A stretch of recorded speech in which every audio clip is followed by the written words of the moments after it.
जिंदगी के इस रण में खुद ही कृष्ण और खुद ही अर्जुन बनना पड़ता है। रोज अपना ही सारथी बनकर जीवन की महाभारत को लड़ना पड़ता है। नमस्कार दोस्तों, एमपी भोपाल से मैं हूँ आरजे रानी और लेकर आई हूँ जीवन से जुड़ी एक ऐसी ही अनोखी कहानी। तो चलिए शुरू करते हैं। दोस्तों, एक फकीर देश में यात्रा के लिए निकला। रास्ते में जब चलते चलते रात हो गई तो वह एक व्यक्ति के घर पर जाकर रुका। उसका नाम आनंद था।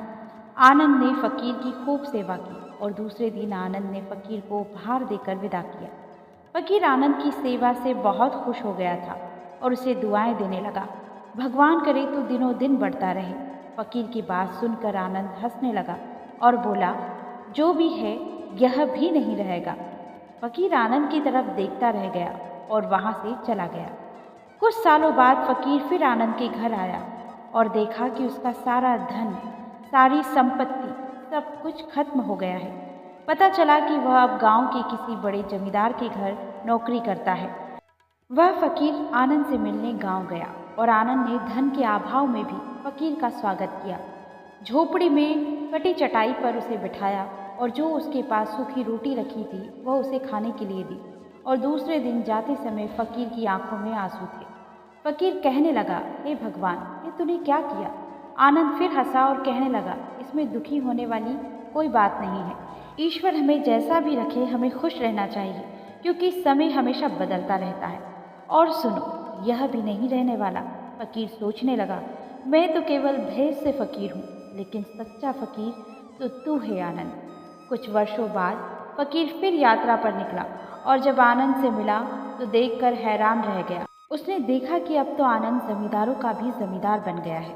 उसे मालूम हुआ कि जो जमींदार के यहाँ आनंद नौकरी करता था उसकी कोई संतान नहीं थी। मरते समय उस जमींदार ने अपनी पूरी संपत्ति आनंद के नाम कर दी थी। फकीर बहुत खुश हो गया था। उसने आनंद से कहा, अच्छा हुआ वह जमाना गुजर गया। भगवान करे अब तू ऐसा ही बना रहे। आनंद फिर से हंसा और कहा, फकीर, अभी भी तेरी नादानी बनी हुई है। फकीर ने पूछा, क्या यह भी नहीं रहने वाला? आनंद ने कहा, हाँ, या तो यह चला जाएगा या तो इसको अपना मानने वाला चला जाएगा। यहाँ पर कुछ भी हमेशा रहने वाला है ही नहीं, और अगर कोई चीज़ शाश्वत है तो वह है हमारी आत्मा, हमारे मन की शांति, सुकून, और बाकी जो कुछ भी है वह हमेशा रह नहीं सकता। फकीर ने आनंद की बातों को बहुत ध्यान से सुना और वापस चला गया। कुछ समय बाद फकीर जब उस गांव से गुजर रहा था, उसने देखा वहाँ आनंद का महल तो है, लेकिन उसमें आनंद नहीं है। उसमें पक्षी रह रहे हैं, क्योंकि आनंद अब इस दुनिया में नहीं था, उसकी मृत्यु हो चुकी थी। वह फकीर सोचता है कि यह इंसान जिंदगी पर कितना दौड़ता भागता रहता है, रोता रहता है, दुखी होता रहता है।